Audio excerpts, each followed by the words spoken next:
El partido de ayer de Rafa Jódar en Roma nos dejó en evidencia un par de cositas. Y es que Rafa Jódar, una primera de ellas es que Rafa Jódar tiene el tenis para plantar cara a cualquiera. Si es por tenis, el problema no lo es, porque tiene todas las armas para poner en complicación a cualquier tenista del mundo, y por cualquier tenista es cualquiera. Lo único que sí que hay un par de detalles que evidentemente todavía con su inexperiencia, con solo 19 añitos, todavía hay un par de paquetes que no lo tiene instalado en el software. Y eso es lo que vamos a intentar añadir aquí. Ese par de cositas que podría ayudar a elevar el tenis de Rafa Jódar a un nivel, a otra dimensión completamente distinta, para mejorar, para crecer y para ser Magic todavía un mejor jugador de lo que todavía es. Yo creo que esa es la clave, ¿no? Poder aprender de las derrotas y poder analizar esos partidos donde el rival hace cosas mejor que tú para extraer conclusiones que hagan elevar tu tenis a otro nivel. Y lo bueno del partido de ayer contra Darderi es que las cositas que podemos extraer son bastante claras, son evidentes, son salvables, son solucionables, porque tiene todo el tiempo del mundo, Rafa, porque son solo 19 años y 5 meses en la élite, porque incluso no le podemos pedir que el día de mañana, cuando digo el día de mañana me refiero en el próximo torneo, no le podemos pedir que en el próximo torneo ya lo tenga todo, porque a pesar de que Rafa está evolucionando prácticamente semana tras semana y que comentamos aquí que cada partido lo vemos un mejor jugador y le vemos con mejores armas, el ritmo de progresión no es lógico, es irreal lo que estamos viendo de Rafa. Entonces, esto que vamos a explicar aquí son cosas en las que tiene que ir trabajando de manera gradual, de manera progresiva, que costará tiempo incluso adaptarlo y tomarlo a tu tenis, costará tiempo incorporarlo, y ese es el motivo por el cual Jódar nos ilusiona tanto, porque el margen de progresión es muy grande y el tiempo que tiene para progresar es aún mayor. Así que vamos a tocar aquí un par de cositas, pero como digo siempre, con la ilusión por bandera y con, no desde la obligación, sino desde la ilusión de que una vez incorpore, yo creo, estos elementos o esté más cómodo utilizando estos elementos, vamos a ver una versión de Rafa Jódar cuyo techo es el cielo. Ante Darderi en Roma nos dejó también a las claras que Rafa incluso es capaz de efectuar un tipo de partido que no le viene nada bien, que no es su estilo, que es jugar desde el barro, meter mucha pelota dentro, correr de un lado a lado, de lado a lado de la pista, sabiendo que las condiciones no le eran, digamos, favorables. Pero más allá de ese tema, ¿no? De decir, joder, qué bien está jugando Rafa Jódar en una situación de partido que no es la suya, que no es la propia de él. Más allá de eso, sí que se necesitaba añadir un par de detalles que yo creo que le podrían haber hecho ir con mucha más tranquilidad al resto del partido. Un jugador como él, ofensivo, necesita añadir la primera de las claves que vamos a comentar, que es el tema de la volea, ¿no? El juego en la red. Rafa Jódar es un tenista, como decimos, muy ofensivo, que siempre intenta pues, apretar a través de los golpes que tiene, la potencia de esos planos, de esa fuerza de bola, esa pesadez, ese ritmo desde el fondo de pista, desde el centro, marcando él tanto de derecha como de revés la lid del punto. A sus rivales les deja completamente pues, teniendo que escudarse desde 5 metros por detrás de la línea. Pero en unas condiciones de pista donde quizás una pista bastante más lenta, unas condiciones de juego donde la pelota no te corre, como es el caso de ayer, porque él va a jugar muchas sesiones de noche, nocturnas, y de noche, ya sabéis, la temperatura cae, viene la humedad, y ahí es donde el juego necesita que tú añadas una serie de variantes, que es un poco lo que se necesita un poco de cara al juego de Rafa Jódar.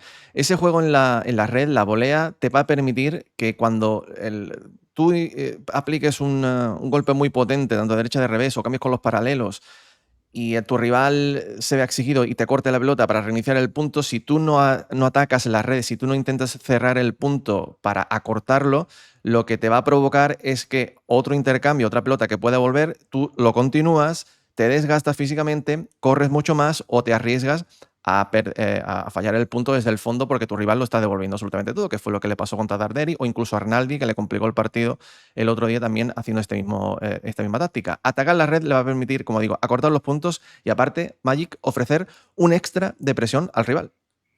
Sí, todavía no se siente del todo cómodo Rafa en la red y es normal. Al final el juego de la red no es preponderante hoy en día, no es habitual. Hay pocos que se desenvuelvan, por ejemplo, con la naturalidad de Carlos cuando se acercan a la media pista.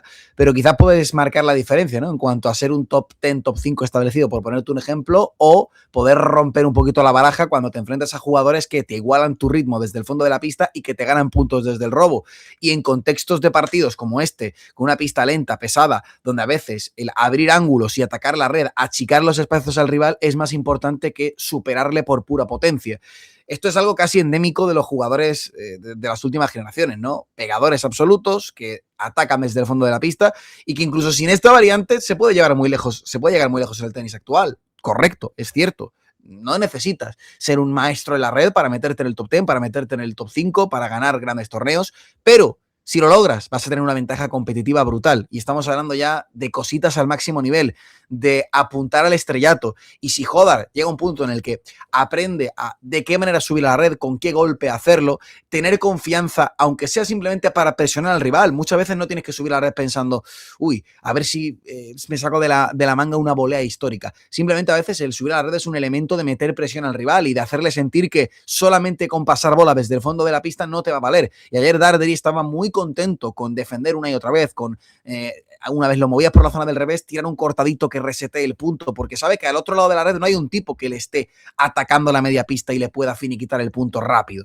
Entonces, esa comodidad que tienen los rivales al saber que Hodar, pues como tire 3-4-5 y no finalice el punto, puede sobreexcitarse después, esa comodidad juega a favor de los rivales, ¿no? Y juega en contra de Rafa.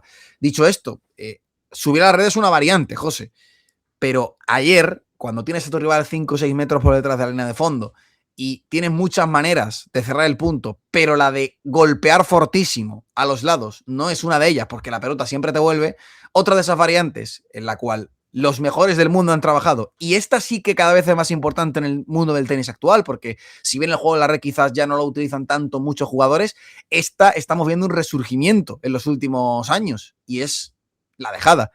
Y es la dejada porque no sé si lo puso de moda Carlos o si por lo pesadas que son las bolas hoy en día en el mundo del tenis, cada vez es un recurso más útil porque es más difícil de desbordar desde el fondo de la pista, pero masterizar la dejada te va a dar una ventaja competitiva enorme porque eres capaz de sorprender más al rival, porque lo tienes cada vez más intranquilo cuando se juega desde el fondo de la pista, porque ese elemento sorpresa hace que el rival no sepa si acampar 3 metros por detrás de la línea de fondo o intentar jugar más a bote pronto, y eso quizás te puede dejar una bola corta. Si el rival juega a bote pronto defendiéndose, tienes más fácil que le pegue mal y tú tengas una bola corta, pero tienes que tener ese elemento sorpresa. Y hoy en día los rivales cuentan, José, con que Hodar quizás la dejada todavía no se siente muy cómodo al tirarla. La cosa es que si tú tienes todo este tipo de cosas en tu tenis y añades diferentes aspectos que pueden ser de peligro para tus rivales, los rivales nunca saben por dónde puedes salir, que es lo que le sucede a Carlos, ¿no? Que los rivales un poco ya le temen y decir, pues si me quedo muy atrás, el tío me va a atacar la red y me va a hacer una dejada, incluso en tierra Eso batida. es. Si me pongo muy atrás o si me empuja hacia atrás con sus golpes, a la siguiente me puede hacer una dejada y matarme con ese punto. Entonces, Darderi estuvo súper cómodo ayer sabiendo que Rafa Hodar en total tiró solamente 11 dejadas. Él llegó a tirar 19, para que veáis la diferencia. Y eso que Rafa jugó mucho más adelante en pista. Al final son, como digo, añadir cosas que permitan que tu rival no sepa por dónde puede salir. Esas variantes te hacen un mejor jugador y le añaden siempre muchas dudas en la cabeza a tus rivales. Y por ahí le puedes meter un montón de problemas. Al final, con estas dos, lo que te haces es ahorrarte muchos minutos en pista, mucho desgaste, porque Sí. cuanto más corras, sobre todo un jugador ofensivo como es él, ¿qué hicieron en el tenis los grandes jugadores de ataque? Pues intentar acortar los puntos, jugar hacia adelante, porque saben que a correr, porque, joder, si Rafa tiene el físico también y las patas el día de mañana, pues oye, muy bien, pero si te puedes ahorrar correr de manera excesiva o alargar los puntos un poco más de la cuenta, va a poder hacer que cuando llegue un tercer set o un set decisivo, un cuarto o un quinto, tú tengas ese plus extra físico que ya hemos visto que los quintos sets en el mundo del tenis o los sets decisivos, cuando son ya, digamos, más de 3 horas de partido, lo que realmente importa es el tema Son las físico, patas. son las Son las patas. patas. Por ahí Carlos Alcaraz se ha hecho tan grande y por eso Sinner está intentando mejorar ese aspecto, ¿no? Para intentar acortar distancias con Carlos el día de mañana, porque Sinner a día de hoy todavía partidos de más de 4 horas no ha ganado ninguno. Y esa es la historia, que Rafa tiene que entender que ese aspecto físico lo tiene que poner en juego para que el día de mañana poder llegar mejor, porque ante Fizz, Magic, el físico en el tercer set empezó a dar calambres y tuvo problemas. Contra Darderi lo mismo. Al final es digamos, un aviso que le está mandando el tenis para decir, oye, esto hay que mejorarlo, y estoy seguro que, pues digo, como por tenis, él puede hacer lo que quiera dentro de una revista de tenis. Ahora, si el físico no le va a acompañar, ahí va a tener un pequeño punto negativo. Y cada vez es más importante, ¿no? Yo creo que esta es la tercera clave final porque el tener a un buen equipo, rodearte de una preparación física individualizada y adecuada, aprender un poco en qué momentos cargar tu cuerpo, recargar tu cuerpo, ¿no? Ya sea a través de sales o a través de lo que sea, y entender un poco mejor las cargas de lo que te pide el partido, para él va a ser fundamental de cara al futuro. Por eso todavía tenemos ese pequeño asterisco con Rafa un poco en el tema de los Grand Slams, y es normal, o sea, yo creo que esto lo va a ir trabajando con el paso de los meses. Son 19 años nada más y apenas tiene experiencia 5 mangas. Por eso todavía no, quizás no nos aventuramos tanto a decir, ostras, Rafa va a llegar lejísimos en el próximo Roland Garros, en el próximo Wimbledon, en el próximo US Open, porque hay que verle todavía 5 sets, y si le ha costado ya llegar hasta el final de un torneo como Barcelona o llegar hasta el final de un torneo como Roma, sabiendo lo exigente del calendario, que el desgaste es continuo, que prácticamente no te da descansos. Esto es algo que simplemente yo creo que es cuestión de tiempo, que él vaya aprendiendo a jugar un poco con las cargas. Ya también está en un ranking en el que no necesita jugar, por ejemplo, una ATP 250 en Marrakech, y puede tener esa semanita de descanso. Son cosas que irá madurando con el paso del tiempo, pero se ve claramente, José, yo creo que el hecho de poder sumar piezas a su equipo desde la preparación física, tener un preparador solo para él, tener a un fisioterapeuta que incida exactamente antes de un partido en un tratamiento y luego después pues le haga descansarse un poco y lo tenga él únicamente con un plan individualizado y plan especializado para él. Esto es algo que yo creo que es cuestión de tiempo que lo tenga, y que cuanto antes aparezca esta figura, yo creo que antes podrá quizás entender su cuerpo, o empezar a entender su cuerpo de cara a un Grand Slam, de cara a 5 mangas, de cara a un gran torneo, porque amigos, es la realidad. Hoy en día en el mundo del tenis, sin el físico no eres nadie. Estamos jugando en un momento en el que la pelota es muy pesada, en el que marcar la diferencia del fondo de la pista te obliga a hacer un esfuerzo brutal a nivel de musculatura, a nivel incluso de articulaciones como la muñeca. Y si tú tienes a un preparador físico para ti que nada más termine el partido va a estar ahí para atenderte, va a estar ahí para decirte, oye, pues deberías hacer esto, o vas a tomar esto para recuperar, o vamos a seguir este plan de cara a mañana. Por mucho que los Master 1000 ahora tengan un día de descanso entre partidos y tal, el desgaste está ahí, y lo hemos visto en esta gira de tierra.